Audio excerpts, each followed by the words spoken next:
A story a week, the mind's masterpiece, a work of art from heart to heart. Tales of wonder, wonder she inspires. Upon her canvas, worlds are built, hearts are healed, hopes restored, dreams revealed, puzzles solved, faiths take flight, good works are born. A story a week. Sit back and relish this week's story.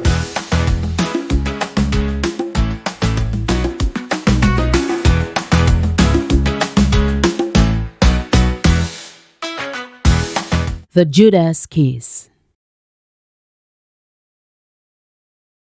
Betrayal and Kedar had been friends for years, their lives intertwined like family, a friendship woven since childhood. They played together, sang side by side in the church choir, studied for their master's program in late nights together. Everyone saw them as inseparable, even calling them twins. Their bond was sealed with loyalty. Kedar often said, "If I rise, we rise. We're in this together." And Betrayal believed him. But over time, small cracks began to show. After graduation, both searched for jobs. Kedar was quickly offered a position in the healthcare sector as a data analyst. It was a blessing, immediate employment in a market where many wandered for years. Betrayal, still searching, congratulated him but offered words that seemed like concern but carried an edge. So he asked questions like, "Are you really going to take that job? Are you sure you're ready for that?" Kedar sensed something sour beneath the tone, though it appeared sweet. But he brushed it off, thinking, "He's my friend. He means well." Kedar was generous. He shared not only encouragement to Betrayal, who was still job-seeking, but also finances when Betrayal was in need. Betrayal would smile, saying, "I'm proud of you, Devo. This is your time. Shine on, bro." His words warmed Kedar's heart. But in other circles, Betrayal's words twisted sharp. He painted Kedar as arrogant, unfaithful to friendship, consumed by money, slander that raised eyebrows. The turning point came at a youth fellowship. Kedar, who also was a leader in the youth department, was to speak on purity. When he greeted, the room's response was unusually cold. Perhaps the rain has something to do with the mood, he thought. He asked a light-hearted question to warm them up, but instead a girl picked up her bag and walked out. Then two other girls followed. Then two more boys walked toward him, pausing to give him a stern look, then walked out. He could see that the faces in the room were tight, unsmiling, and so confused, Kedar asked what was happening. A 17-year-old boy suddenly pushed back his chair, his voice sharp as a blade. "We don't want to be taught by a hypocrite."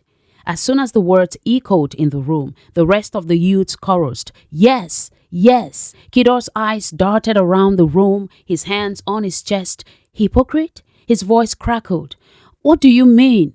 The boy continued, "You preach purity, but you live an impure life. We don't want to be taught by you anymore."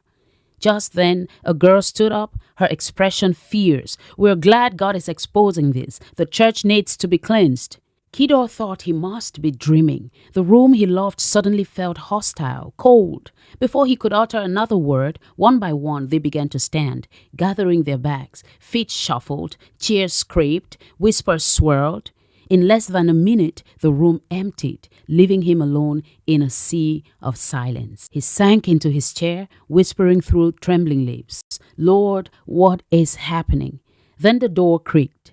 One boy who felt bad with the treatment given Kedar returned. Kedar motioned him to sit, asking, "What is going on? Can you please tell me?"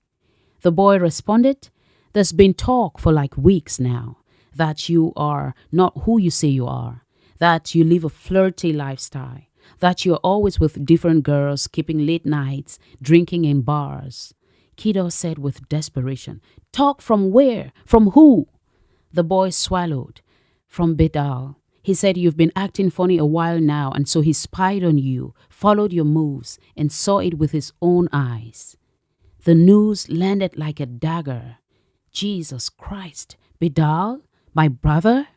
The boy lowered his head, ashamed, and slipped out. Kedar sat in the silence, the betrayal pressing on his chest like a weight. That night, unable to sleep, he instinctively opened to the story of Judas, where his kiss to Jesus was not one of affection, but of betrayal. As he read the line, "The one I kiss is the one," his heart was heavy to see that betrayal wasn't an ancient story in the Bible anymore. It was now his own personal story. When did love quickly turn to harm? He said to himself. Truly, betrayal never always strikes from afar. It comes very close, from the ones you trusted. It smiles, it hugs, it greets, and it even kisses. He closed his Bible and turned to prayer, which at that moment was his shield. God, why do you let the ones we trust hold the sharpest knives? Then he heard the Spirit of God whisper within him. Judas' kiss did not derail God's plan. It propelled Jesus closer to the cross instead. Betrayal, bitter as it is, cannot undo God's purposes. The next morning, with resolve in his heart, Kedar sought out Bedal. Bedal greeted him with open arms, a smile stretched wide. But Kedar didn't return the pretense. His voice trembled as he spoke to Bedal. Bedal, why? Why did you pull strings against me? Bedal's face shifted into false confusion. What strings? What are you talking about? Kedar's eyes burned. Now you forgot about the meal you cooked in secret, huh? Well, it's been served and it was bitter. But hear me. What you planned against me, God will turn for good. He is the potter, remember? His creativity is greater than betrayal. I leave you in his hands.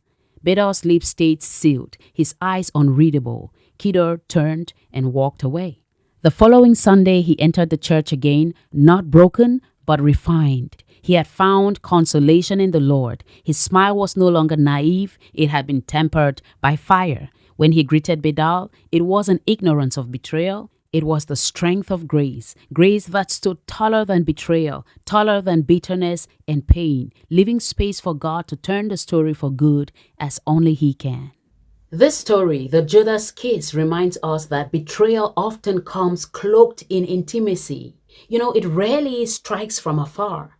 It comes close. It comes through familiar voices. It comes through trusted faces, dressed as love, dressed as a kiss, dressed as sweet concern. But the good news is, even betrayal bends to God's sovereignty. Look at the story of Judas in the Bible. Judas's kiss or betrayal of Jesus Christ did not cancel God's plan. It didn't cancel the cross. Instead, it carried Jesus into the cross. And so what wounds you now, God can weave into perfect purpose. If you have experienced betrayal in any form, any kind of way, know that God's sovereignty trumps any kind of betrayal. God is at work to turn it out for your good. Stay blessed.